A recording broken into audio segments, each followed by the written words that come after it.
Have you noticed that sometimes your character's skill just doesn't apply elemental aura and thereby impeding your ability to trigger continuous elemental reactions? Well, this is primarily due to a hidden mechanic in Genshin Impact called Internal Cooldowns. In this video, we will talk about how ICD works and share 3 tips on getting around it so that you can trigger elemental reactions as frequently as possible. Throughout this video, I will also recommend some characters you can use to work around it. With that said, let's start with defining what internal cooldown is. Internal cooldown, also known as ICD, is a hidden mechanic that determines the frequency at which elemental attacks can apply auras to enemies. Your character's elemental skills, elemental bursts, or element-infused normal attacks operate on separate internal cooldowns, usually lasting about 2.5 seconds. Let me give an example using Barbara's attack on pyrohypostasis. I chose Barbara because her normal attack constantly applies hydro damage and has a standard 2.5 seconds internal cooldown. On the other hand, pyrohypostasis has a constant pyro aura, providing us with a visual indicator to easily discern if our attacks successfully apply an elemental aura. Let's have a look. As expected, we triggered Vaporize on our first attack, but the second and third attacks only inflicted hydro damage without triggering an elemental reaction. That's because we are still under that 2.5 seconds internal cooldown. It's why some character skill combinations can't trigger elemental reactions as much as you thought. That said, there are a couple of ways to work around internal cooldowns and trigger elemental reactions more frequently. Let's go with the first one. Number 1. Take advantage of the 3-hit rule. Let's use Barbara and the pyrohypostasis again as an example.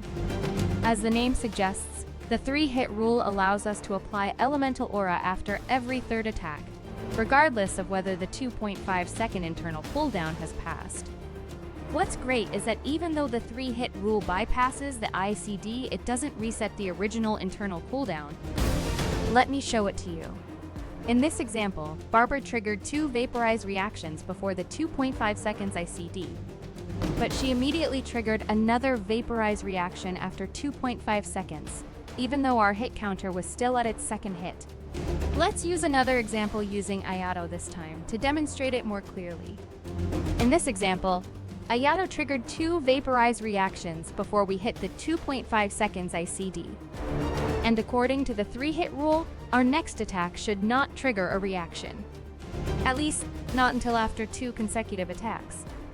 But I slightly delayed my next attack until the 2.5 seconds was up, allowing us to trigger Vaporize even though we had just triggered it on our last attack.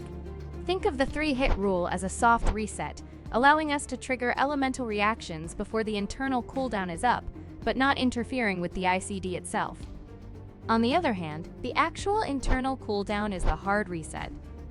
It will take precedence over the 3-hit rule, applying elemental aura to enemies regardless of the number of hits you are currently at. And once it triggers, our hit counter for the 3-hit rule will reset to 0.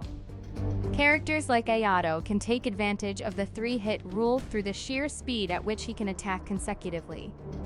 And then there's Fischl, who seems to have a pretty bad ICD at first glance, but has some pretty good underlying mechanics.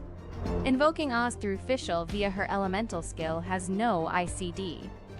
But then, Oz will stay on the battlefield and continuously attack an enemy within his range for 10 seconds. And Oz's attack has a 5 seconds or 4 hits ICD. This sounds pretty bad, right? Well, yeah, but at Constellation 6, Oz will perform additional attacks at the same rate as your active character. And these additional attacks will count towards the hit count of your elemental skill. Therefore, unlocking Constellation 6 allows you to bypass the 4-hit internal cooldown at a significantly high rate when performing normal attacks simultaneously or pairing her with characters with fast attack speed like Ayato. Xingqiu and Yellen are awesome because their elemental burst can trigger while off-field. They can bypass the ICD by adding multiple hits of hydro attacks each time their elemental burst activates.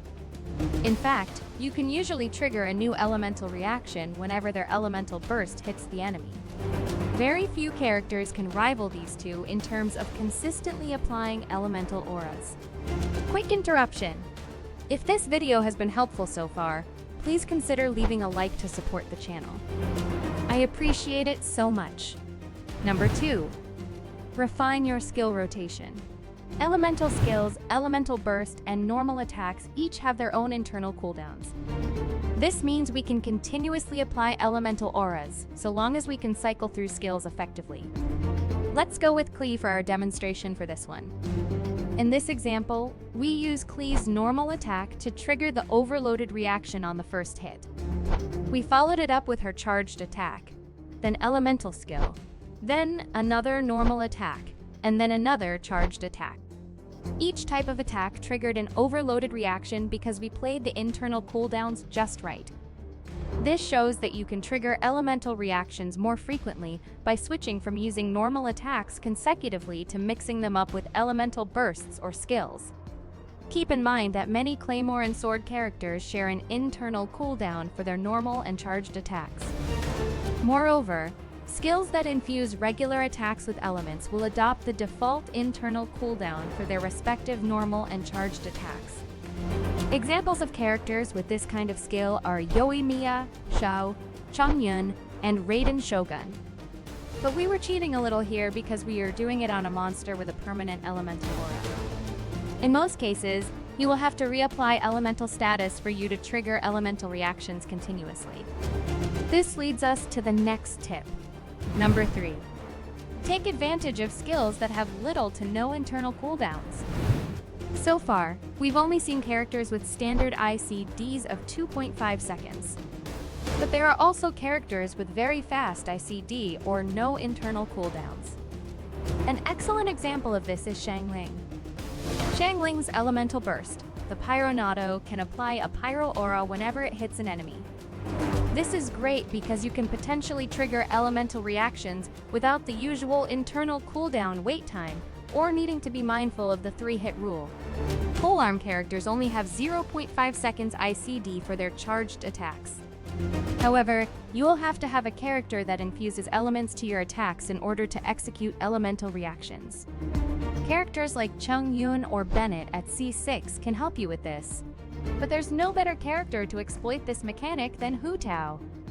In addition to infusing her normal attacks with the pyro element, she boasts a remarkably fast attack speed and receives substantial attack bonuses depending on her remaining HP. Furthermore, she benefits from that 0.5 second charged attack internal cooldown and gains additional damage from Blood Blossom. It's one of the reasons why Hu Tao is such a strong main DPS. There are also characters that have shorter than normal ICDs such as Venti. Venti's elemental burst hits at a fast interval with a 1-second ICD. This allows him to trigger various elemental reactions throughout the skill's duration. Other skills with equally impressive ICDs include Nahida's Tri-Karma Purification, which has a fast ICD of 1 second. Rosaria's elemental burst, which has no internal cooldown. And Kokome's elemental skill, which also has no ICD. On the other hand, all plunging attacks have no internal cooldown. Currently, no character can take full advantage of this aside from Xiao. If you want to see a full list of the internal cooldown of each character's skills and normal attacks, head on to the link in the description. But just because a character has a skill with no ICD doesn't automatically make them great for your team. For example, charged attacks of Catalyst and Bow users do not have ICD. But a fully charged aimed shot will take a few seconds to charge up, while charged attacks of Catalyst users consume a lot of stamina. So they are, in a way, already have rate limitations. Amber's elemental burst only has 1 second ICD like Venti, but its duration and hit rate is way lower than Venti. Plus, its AoE is not that great, so you still have to take a deeper look at the character's mechanics before adding them to your team. And that's it for this video. If this video helped, please leave a like and subscribe to the channel. And if you want to know more characters that can exploit the internal cooldown mechanics, check out this video next.